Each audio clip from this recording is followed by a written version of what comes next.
Now, I've been really thinking about how I've played Minecraft over the years. The game has been out for pretty much my entire life, I mean, at least half of it, so I've played it in a whole bunch of different ways depending on who I was and what I was doing at the time. Now, early on I remember playing Minecraft Pocket Edition, pretty common thing, a lot of people played it, and I had played the demo, and because I couldn't actually install the full version, it cost too much, and on top of that, my iPod at the time couldn't even run it. I had used other games such as Eden and other world builders to try to figure out how to scratch that Minecraft itch. But even once I had the regular version of Minecraft Pocket Edition at the time, I never really played it the way that it was supposed to be played. I remember never beating the Ender Dragon or whatever there was at the time, never making another reactor, never doing any of that, and instead just opening the creative mode inventory and taking out 2 blocks. In this case, I've got some birch logs. Now, what I would do is find a cool spot to tell a story. In fact, you know what? This is kind of a nice spot right here. It's this kind of overgrown tunnel entrance sort of thing. Plus this little underground bit. Pretty nice. It's right outside the jungle. And what I would do with that block is I'd usually stack them too tall, like so. Looks kind of like an uncut tree in the middle of a different forest, but hear me out. I would then add another one here, maybe, and another one here. Oh, no, not like that. But another one here, and maybe off on the side, not horizontal. They all have to be the same, matching. I wonder if any of you can pick up on what I'm doing. But then maybe I would say, well, at that point they didn't have campfires, but, you know, you would try to make it look somewhat realistic. You would try to make props and decorations that were very simple and yet effective. So maybe we have these guys gathered up for camp. They're on this side of the ridge, and they've posted out a lookout over on this side. This is their guard. The camp sits on one side of this little ravine, guarding entrance to the forest. Maybe, you know, on this side there's a village for these people. And yes, that's right, I'm calling these 2x1 birch logs people. I actually, in my head as a child, imagined that these were individual people, or soldiers, or warriors, or whoever they may be, bakers, artists, I don't know. And I imagined them having their own personalities, their own lives. I know it's weird, but still, just take that in for a second, right? So again, we have our lookout gazing out into the plains beyond the forest, the vile cows in the distance, and let's say there's an enemy of some kind, or some sort of fighting force that's coming in to rival. Maybe it's the purple glazed terracottists. Something similar. I'm adding this on. I didn't think like that as a kid. But imagine this.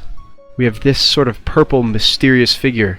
But no, he's not that stupid to walk right into the guard. He fashions himself maybe up on this tree. He's a lookout. Over in the distance, we have a couple more of these purple soldiers, waiting in reserve, ready to strike. And so now you may notice a little bit of a scene we have going on here. This simple, pretty unassuming cavern, not even a cavern really, has suddenly become a sort of template to build a huge narrative story and quite a big battle scene, honestly, with just a couple blocks. And there's no real risk to me, the player. I'm just building. It's kind of like a Lego set almost. And so now you can imagine we have the purple team down here in this ravine, and let's say maybe a couple of them gather together. They move up. 1 or 2 stays behind. The scout will stay behind. And now they have to figure out how to take out that one guy, the one watch, so they can get in and surround that camp. Now, if I fly up, it's almost like I'm the narrator of this story. And I can say, well, maybe over here on the left, nobody could see, you know, around the tree, so we'll keep one guy here ready to go. One of them will run all the way down and get up here. Notice those guys are busy with their fires. They're not going to see this. This guy will get here, and the third one will complete the job by going here. And like Joe, and just like that, he's going to jump down. Boom. Now what happened there? You know what? That's an interesting question. The purple guy just killed the first birch guy, and notice how he's now horizontal. That's one of the birch eliminated. Now, This guy's going to clear out quick. He's going to hide in this little cavern. And none of his friends, even if they're concerned they might hear a sound, they look behind them. They don't see anything. They just think, oh, maybe he's laying down. You know, there's no need for concern in the birch camp. Still, despite that, just by pure chance alone, maybe some of these birch guys decide to go take some high ground up here. So they're going to splinter off. Attempt to just check out this cavern area and make sure everything's fine. And maybe even try to ascend up here so they can get a better lookout of the plains and the ocean beyond. But until then, we still have the purple on the move. Now these purple down up here and over there are going to go down, join their friend over here, and stay stationed in this little nook and wait for the birch to react. These two birch are going to keep going on their way. They're going to try to cross this. They're going to get up here. One of them's going to probably stay up here on top and stay behind, while the other one's going to keep going. They hear some sounds. And out of the corner of his eye, he sees that pink in the distance. Now, this purple... Well, I said pink, but this purple guy can't quite see the birch. However, this guy looking out on the tree certainly could.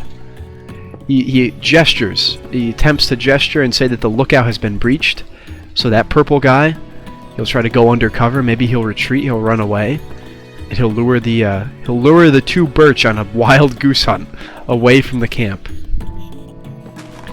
Now, instead of splitting up and sending one back to alert the camp, the two decide that maybe it's just one scraggler or some other guy. So they don't quite know who it is. So they're going to both run and attempt to figure out who this purple guy is. And in doing so, this purple guy, who knows the area a little bit better, is going to blend in. He's going to lay down a little. And up here, with coordination, this scout is going to jump down and take out one of the birch. He's going to just take him out. How that happens, I kind of left up to my own imagination. But imagine it's like an Assassin's Creed, like jump and then that kind of thing. But now we have a standoff. This birch guy, better in single hand-to-hand combat than the purple man, is going to easily take down this purple scout. And this guy's body's going to fall down. And now this birch, thinking that things are that he's in trouble, is going to try to leave. But this last purple guy is going to shoot his laser right here. He's got a perfect shot. He's going to take the birch out. And just like that, the two birch are eliminated. And there's one purple left from this side, who's going to instead try to come up here and just keep a lookout over here by the tree. Now, the two birch have shown an example of the narrative storytelling I used to say when I was a kid. The first of those is, well, how are there differences between the birch and the purple? So I'm assuming, right, that the purples are elite assassins, right, but there's only a few of them. And on top of that, they're scouts, right? These guys aren't necessarily the main fighting force. Maybe these three guys are. And the birch, on the other hand, are maybe like the Imperial soldiers kind of demographic. They're just pretty good in hand-to-hand combat, but they're stupid. You know, they can be led into traps. Still, that doesn't make them weak by any means. They were able to take down one of the purple scouts. So now we just have one scout left, and these three purple guys getting ready to attack the camp. Now, these are all unsuspecting white soldiers. Really, they're just sitting by their camps. And, you know, another thing I used to do, maybe it's nighttime now. Some of them start to lay down. Most of them, though, are still waiting for their friends to come back. Those two that went out earlier. They should be changing guards soon. And on top of that, the lookout has been sleeping for a long time. Now, the purple guys are going to start to really blend in here. Really go undercover. This guy's going to get back up on top. Right about here. Now let's say one birch gets a little curious and decides to head over this way. He's going to go and he's going to see that his friend was stabbed. The purple guy is going to try to come out and take him down. They're going to engage in a fight right there. And in the meantime, these two whites, are going to actually see this break out, and they're going to run over. Now, in this situation, the purples initially outnumber. So there's three purples here. There's two here, and then don't forget the guy on top. There's two here fighting down this birch. They take down the birch pretty easily. He falls down. These two, though, however, would be able to beat these guys on a fair fight. However, This purple guy is going to jump down, take out this birch, like that. Oh, like that. That birch is down. This birch, though, noticing his friend dying, is a little bit galvanized, and he decides to take down this guy right here. But he can't. He's no match. By this point, though... Oh, sorry, that's a dead birch. This would happen, too, in my imagination. I'd get confused. These two guys decide to wake up. They run over. They get ready to fight. This guy is just getting up, but he's not going to be able to join the fight right away. Now, this guy, out on his own, gets taken down by the two purples. He's surrounded, and so he drops down. His body falls into a pit. These two guys now move up, and they notice that there's 3 birches coming. They group side by side, and in doing so, one purple attempts to climb up the side of the bank and get over on the left side of the enemy birch here. The 2 birch, though, knowing that it's kind of a hopeless situation, fall back a bit. They regroup with the other birch, and now it's a 2-on-3. Not exactly a fair fight. Now, at this point in time, the battlefield's pretty bloody. It's a pretty grim affair. But we can't forget about this scout. Seeing the tumult going on over here, this scout decides to come back, and he comes in from this flank. Now, the 2 purple put on a guise of diplomacy. They say, you know, you guys camping out, we'll offer you this. You'll be able to run away with your lives if you lay down your arms and surrender. The birch, knowing that this is an insane suggestion, I mean, they work for the Empire. I mean, they have a whole camp here. They're not going to give this up to 2 little, you know, murderers. So, oh, ignore that guy. So they refuse, of course, but this was all a ploy by the purple. In the meantime, while they're distracted, this one purple comes, and he takes out the leading birch right in front of his 2 friends. These 2 purples charge, like so. One birch goes down immediately. The other birch manages to kill one of the purple and runs into the woods. Oh, can you hear my cat? Oh, this is crazy storytelling. My cat is even riled up.